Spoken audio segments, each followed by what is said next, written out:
Gujarat high court દ્વારા court કાર્યવાહીમાં A4 સાઇઝના paper તેમજ નિર્ધારિત ફોન્ટ અને લિપિનો ઉપયોગ ફરજિયાત બનાવાતા રાજ્યભરમાં વકીલોમાં રોષનો જ્વાળા ભભકી ઉઠ્યો હતો। આ વિવાદિત નિર્ણયના વિરોધમાં ભરૂચ બાર એસોસિએશને મોરચો માંડ્યો છે અને કોર્ટ પરિસરમાં પરિપત્રની હોળી કરીને ઉગ્ર વિરોધ પ્રદર્શન કર્યું હતું।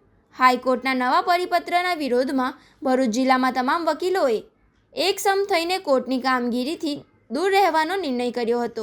કામકાજ અટકાવીને મોટી સંખ્યામાં વકીલો કોર્ટ સંકુલ ખાતે એકત્ર થયા હતા અને સૂત્રોચ્ચાર સાથે હાઈકોર્ટના આ અચાનક લાદવામાં આવેલા નિયમો સામે કડક વિરોધ નોંધાવ્યો હતો।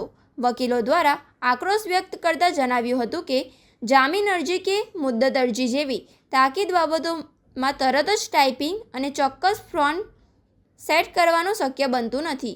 હસ્તલિખિત અરજીને મંજૂરી આપો। અર્જન્ટ કેસોમાં વકીલો હાથથી લખીને અરજી સબમિટ કરી શકે તેવી જૂની પદ્ધતિ ચાલુ રાખવી જરૂરી છે। સામાન્ય અને નાના કેસો પણ A4 સાઇઝ અને ચોક્કસ પ્રિન્ટિંગના આગ્રહથી પક્ષકારો અને વકીલો બંનેનો સમય તથા ખર્ચ વધશે। તેમજ વકીલ મંડળે આક્રમક વલણ અપનાવતા સ્પષ્ટ ચીમકી આપી છે કે જ્યાં સુધી કોર્ટે આ વ્યવહાર મુશ્કેલીઓને ધ્યાને લઈ પરિપત્ર પરત નહીં ખેંચે અથવા તેમાં યોગ્ય સુધારો નહીં કરે ત્યાં સુધી આ આંદોલન અને વિરોધ પ્રદર્શન યથાવત રાખવામાં આવશે। આજરોજ નામદાર ગુજરાત હાઈકોર્ટે એક નોટિફિકેશન દ્વારા એવું બહાર પાડવામાં આવ્યું છે કે કોર્ટમાં દરેક અરજી પ્રિન્ટેડ આપવાની, A4 સાઇઝમાં આપવાની, હાઈકોર્ટે જે નક્કી કરેલા ફોન્ટ છે એમાં જ આપવાની ને કોઈ પણ અરજી ઉપર સિગ્નેચર સિવાય બધું પ્રિન્ટેડ માં જ અરજી આપવાની। ભરૂચ જિલ્લો એ આદિવાસીઓની પુષ્કળ જનસંખ્યા વાળો જિલ્લો છે। કાલે અંતરિયાળ ગામડામાંથી મારો કોઈ આદિવાસી ભાઈ કોર્ટમાં આવ્યો ને એમને જાતે અરજી આપવાની પરિસ્થિતિ ઉત્પન્ન થઈ તો એ વ્યક્તિ એક પ્રિન્ટેડ અરજી કઈ ટાઈપ કરાવવા જશે? આજ રોજ હાઈકોર્ટ આ નોટિફિકેશન થી એક અરજી ટાઈપ કરવાનો ચાર્જ 70 રૂપિયા થઈ ગયો છે। તો અહીંયા બહારથી જે ગરીબ વ્યક્તિ આવે છે કોર્ટમાં ન્યાય લેવા માટે આવે છે કે પૈસાનો ખર્ચ કરવા માટે આવે છે।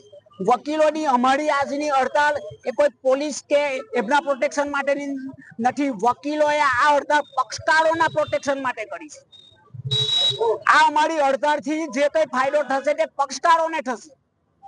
વર્ષોથી જે કોર્ટની ચાલી આવેલી પરંપરા છે એને અમે બધા વકીલોને પક્ષકારો અનુસરીએ છીએ।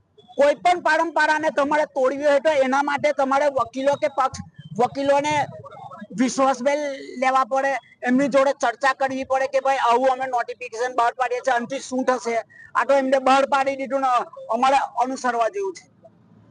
અમારી આ હડતાલથી અમે અમારા ગુજરાત બાર એસોસિએશનને પણ અનુરોધ કરીએ છીએ કે અમારી આ ફરિયાદ એ લોકો જોવે, સાંભળે અને ગુજરાત હાઈકોર્ટને રજૂઆત કરે ને આ નોટિફિકેશનમાં વકીલો કરતા પક્ષકારોને જે અંગત લાભદાયક હોય એવા સુધારા વધારા કરે।